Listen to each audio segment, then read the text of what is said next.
जय श्री राधे राधे, जय श्री राधे राधे। नमः शिवाय। श्री महालक्ष्मी नमः। नमो भगवते वासुदेवाय। जय मां सरस्वती। जय श्री कृष्ण। राधे राधे। होलाष्टक का अर्थ है होली से 8 दिन पहले फाल्गुन शुक्ल अष्टमी से लेकर होलिका दहन तक के इन 8 दिनों को हिंदू धर्म में अशुभ माना जाता है। इस दौरान कोई भी शुभ या मांगलिक कार्य, शादी, गृह प्रवेश, नई वस्तु की खरीदारी नहीं किए जाते हैं। यह समय साधना, मंत्र जाप और दान पुण्य के लिए उत्तम माना जाता है। जरा ठहरिए। अगर इन दिनों आपको बिना किसी वजह डर लग रहा है, मन भारी हो रहा है, छोटे छोटे काम अटक रहे हैं, रिश्तों में तनाव बेवजह बढ़ता जा रहा है या फिर फैसले लेने में उलझन हो रही है, तो इसे नजरअंदाज बिल्कुल मत कीजिएगा। दरअसल शास्त्र कहते हैं कि यह सिर्फ मन की स्थिति नहीं होती, यह मन का वहम नहीं होता, बल्कि होलाष्टक के प्रभाव का बहुत बड़ा संकेत होता है। होलाष्टक का यह नाम आपने जरूर सुना होगा, और अगर आप भारतवर्ष में रहकर भारत की परंपराओं, रीति रिवाजों का हिस्सा होकर भारत के पर्व और त्योहारों को मनाते हुए भी होलाष्टक की महत्ता नहीं जानते, होलाष्टक का समय नहीं जानते, तो फिर समझ लीजिए कुछ तो अधूरा है आपके जीवन में धर्म को लेकर, धर्म के ज्ञान को लेकर। देखिए, होलाष्टक के आखिरी दिन फाल्गुन पूर्णिमा पर चंद्र ग्रहण का साया है। यह संयोग खतरनाक माना जा रहा है। ऐसे में राहु जो है बना बनाया खेल बिगाड़ सकता है। ज्योतिषाचार्य यही कहते हैं। इस साल होलाष्टक के आखिरी दिन फाल्गुन पूर्णिमा यानी होलिका दहन वाले दिन 3 मार्च 2026 मंगलवार को दोपहर 3:20 पर शुरू होगा और शाम 6:47 तक यह रहेगा। कुल मिलाकर 3 घंटे 27 मिनट तक यह ग्रहण रहेगा और यह भारत में भी दिखेगा। इसका सूतक काल ग्रहण से 9 घंटे पहले शुरू हो जाएगा। देखिए, फाल्गुन माह की शुक्ल पक्ष की अष्टमी तिथि से एक ऐसा रहस्यमय काल शुरू होता है जिसे हिंदू धर्म में अत्यंत नकारात्मक, डरावना और सावधानी वाला समय माना गया है। इस काल को होलाष्टक कहा जाता है। इस वर्ष होलाष्टक 24 फरवरी से शुरू होकर 3 मार्च यानी होलिका दहन के दिन समाप्त होगा। हर साल होली से ठीक 8 दिन पहले यह काल आरंभ होता है और इन 8 दिनों को शास्त्रों में साफ साफ चेतावनी के साथ बताया गया है। इस समय कोई भी शुभ कार्य नहीं किया जाता और जो करता है तो वह शुभ कार्य अपनी मंजिल तक नहीं पहुंच पाता, ऐसा माना जाता है। ज्योतिषाचार्य, धर्म के जानकार, ज्योतिर्विद कहते हैं कि इस साल होलाष्टक को ज्यादा संवेदनशील इसलिए माना जा रहा है क्योंकि इस बार अष्टमी तिथि पूरी तरह नहीं पड़ रही, बल्कि उसका क्षय यानी घट जाना हो रहा है। आपको और आसान भाषा में समझाते हैं। सरल शब्दों में कहें तो अष्टमी तिथि अपने पूरे समय तक नहीं रहेगी, बीच में ही खत्म हो जाएगी। मंगलवार के दिन सप्तमी तिथि सुबह 7:06 तक ही रहेगी। इसके बाद अष्टमी तिथि शुरू होगी, लेकिन वह पूरा दिन नहीं चलेगी, इसीलिए इसे क्षय तिथि कहा जाता है। शास्त्रों में माना जाता है कि जब किसी महत्वपूर्ण तिथि का क्षय होता है तो उस दौरान वातावरण अस्थिर और संवेदनशील हो जाता है। इसी वजह से इस साल होलाष्टक के समय शुभ कार्यों से बचने की सलाह दी जाती है। धैर्य, संयम और पूजा पाठ पर जोर दिया जाता है। यानी कि इस बार होलाष्टक में सावधानी और धार्मिक नियमों का पालन करना और भी ज्यादा जरूरी माना जा रहा है। धार्मिक मान्यता के अनुसार होलाष्टक के दौरान वातावरण में एक अदृश्य सी नकारात्मक ऊर्जा फैल जाती है। ऐसा माना जाता है कि इन 8 दिनों तक राक्षसी, तामसिक और अंधकारमय शक्तियां सक्रिय रहती हैं और यही वजह है कि इस समय व्यक्ति का मन अस्थिर रहता है, डर जल्दी लगता है, नींद खराब होती है और सोचने समझने की जो ताकत है, शक्ति है, वो कमजोर पड़ जाती है। शास्त्रों में कहा गया है कि इस दौरान किए गए शुभ काम भी शुभ फल नहीं दे पाते, बल्कि कई बार नुकसान हो जाता है, अशांति हो जाती है और पछतावा भी। होलाष्टक का संबंध किससे है? आखिर वह कौन सी कथा है जिसके चलते इन 8 दिनों को इतना अशुभ, इतना दुखदाई, इतना प्रताड़ित करने वाला और इतना नकारात्मक माना गया है। ये भी कहा है कि होलाष्टक के वक्त में राक्षसी शक्तियां बहुत ज्यादा प्रभावशाली हो जाती हैं। लेकिन सबसे बड़ी बात यह है कि होलाष्टक का संबंध भक्त प्रहलाद और होलिका की कथा से जुड़ा है। जी हाँ, हम होलाष्टक का जिक्र तो कर रहे हैं, लेकिन अगर इसके संबंध, इसकी कथा का जिक्र न करें तो होलाष्टक को समझना असंभव है। होलाष्टक का संबंध भक्त प्रहलाद और होलिका की कथा से जुड़ा है। मान्यता है कि इन्हीं दिनों प्रहलाद को सबसे ज्यादा यातनाएं दी गई थी, प्रताड़ित किया गया था। श्री हरिविष्णु की आराधना करने के लिए प्रहलाद ने वह सब कुछ सहा जिसको सह पाना किसी के भी बस में नहीं होता। अधर्म अपने चरम पर था और धर्म की परीक्षा ली जा रही थी। जब तक होलिका दहन नहीं हुआ तब तक अंधकार और भय का माहौल बना रहा। यही वजह है कि होलिका दहन से पहले का समय आज भी भय, संयम और सावधानी का प्रतीक माना जाता है।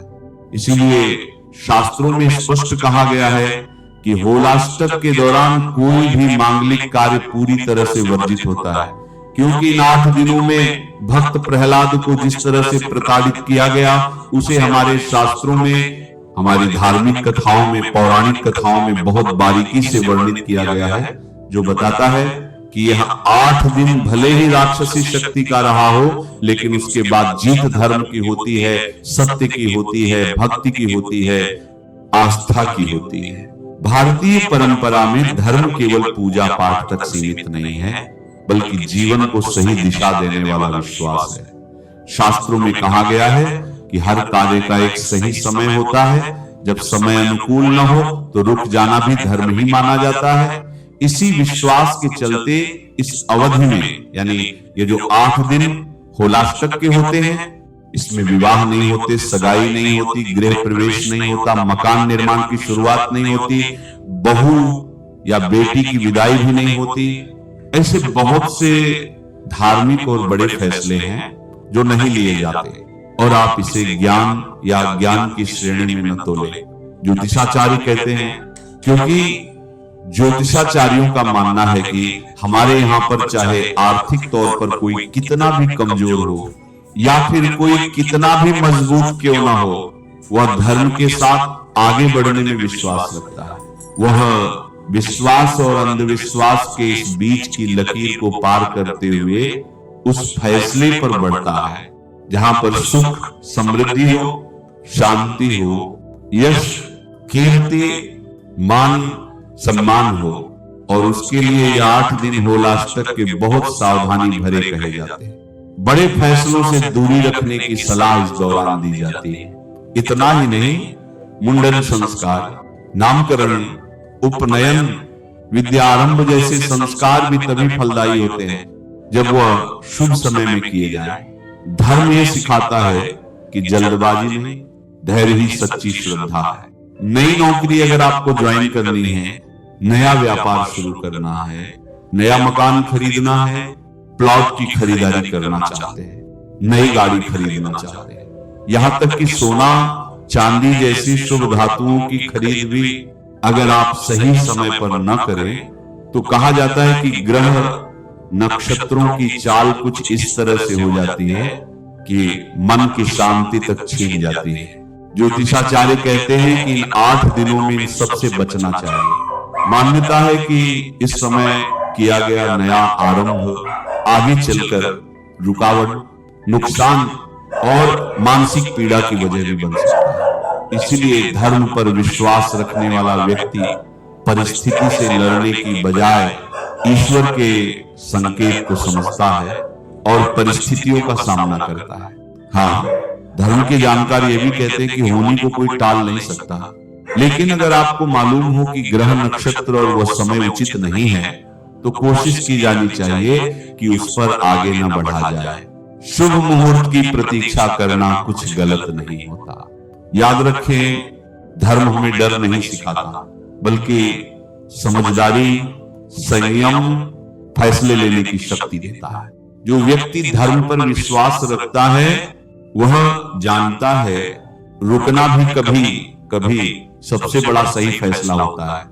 ज्योतिष शास्त्र होलाष्टक को इसलिए भी डरावना और नकारात्मक मानते हैं क्योंकि इस दौरान नवग्रह उग्र अवस्था में रहते हैं।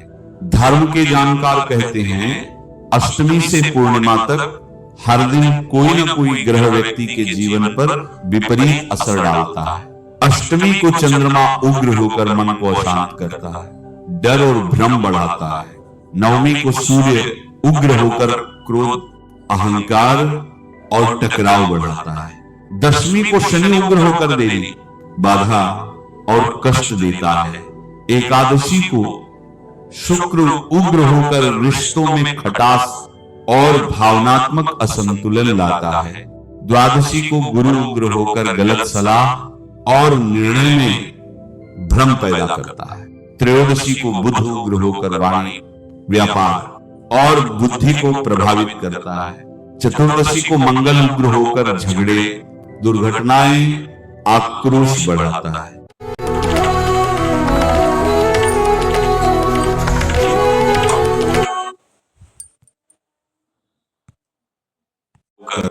भय, नकारात्मकता मानसिक उलझन को अपने चरम पर पहुंचा देता है।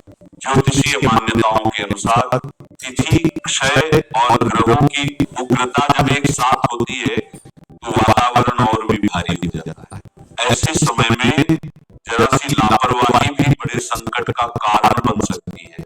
हालांकि शास्त्र डराते नहीं, रास्ता दिखाते हैं। होलाष्टक का समय शुभ कार्यों के लिए भले ही न हो, लेकिन ये वक्त भक्ति के लिए है, तपस्या के लिए है, आत्मसंयम के लिए है, ईश्वरीय शक्ति पर विश्वास करने के लिए है, साधना के लिए है। इन 8 दिनों में कहा जाता है कि अपने इष्ट को याद किया जाना चाहिए।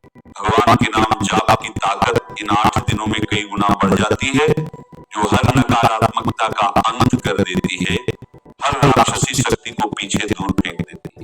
बिल्कुल ठीक वैसे ही जैसे इन 8 दिनों में प्रहलाद को प्रताड़ित किया गया, लेकिन भक्त प्रहलाद एक पल के लिए, एक क्षण के लिए भी प्रताड़ित नहीं हो पाए। उस ईश्वरीय शक्ति ने उनको सुरक्षा कवच प्रदान किया। कहा जाता है कि व्रत रखना, दान पुण्य करना, क्रोध पर काबू रखना, विवादों से दूर रहना विशेष फलदायी होता है। कहा यह भी जाता है कि होलाष्टक में की गई सच्ची भक्ति आने वाले समय की नकारात्मकता को पहले ही शांत कर देती है। और तांत्रिक दृष्टि से भी होलाष्टक का समय अत्यंत शक्तिशाली माना जाता है। यह काल साधना और सिद्धि के लिए उपयुक्त बताया गया है, लेकिन सिर्फ योग्य और अनुभवी साधकों के लिए। सामान्य व्यक्ति को इस दौरान किसी भी प्रकार के प्रयोग, जोखिम या अंधविश्वास से दूर रहने की सलाह दी जाती है। होलिका दहन के साथ ही यह भयकारी और रहस्यमय काल खत्म हो जाता है। होलिका की अग्नि में नकारात्मकता, भय, बाधा और दुर्भाग्य का दहन होता है। इसके बाद ही रंगों की होली, प्रेम, सौहार्द और खुशियों का उत्सव शुरू होता है। शास्त्रों का स्पष्ट संदेश है, होलाष्टक में संयम रखिए, सावधानी बरतिए और होलिका दहन के बाद ही किसी भी नए कार्य का आरंभ कीजिए, क्योंकि यही इस रहस्यमय और डरावने काल से सुरक्षित निकलने का सबसे बड़ा उपाय है। मान्यताओं के अनुसार होलाष्टक का संबंध राक्षसी शक्तियों से जुड़ा हुआ है। होलाष्टक के इन 8 दिनों तक नकारात्मक ऊर्जा बेहद सक्रिय रहती है। वही बात करें चंद्र ग्रहण की, तो हिंदू धर्म में ग्रहण को अशुभ माना जाता है। इसलिए कहा जाता है कि बहुत ध्यान से, बहुत सुरक्षित तरीके से कदम बढ़ाया जाना चाहिए। नमः शिवाय। राधे जय श्री राधे।